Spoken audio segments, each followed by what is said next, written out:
கயிற்றால் கட்டப்பட்ட மாடு மேய்ந்த பகுதியின் பரப்பளவு 9856 சதுர மீட்டர் எனில் கயிற்றின் நீளம் என்னன்னு கேட்குறாங்க. இந்த சம் ப்ரீவியஸா டிஎன்பிஎஸ்சி எக்ஸாம்ல மோர் தென் 2 டைம்ஸ் கேட்டிருக்காங்க. எக்ஸாம்பிளுக்கு ஒரு மாடு ஒரு குச்சி நட்டு ஒரு குறிப்பிட்ட நேரம் கயிறு விட்டு கட்டுறாங்க. அந்த மாடு என்ன பண்ணும், அப்படியே மேய்ஞ்சிட்டு அந்த கயிறு எவ்வளவு தூரம் போதோ அவ்வளவு தூரம் மேய்ஞ்சிட்டே வரும். ஸோ இந்த பரப்பளவு கொடுத்துரு, அந்த மாடு எவ்வளவு தூரம் மேய்ஞ்சிருக்குதோ அது பரப்பளவு கொடுத்துரு, அந்த கயிற்றுடைய நீளம் என்னன்னு கேட்குறாங்க.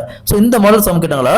ஸோ நமக்கு பரப்பளவுக்கு ஃபார்முலா தெரியும். அதாவது ஒரு சர்க்கிளுடைய பரப்பளவுக்கு formula pi r square. 5r square என்ன கொடுத்துருக்காங்க, 9856.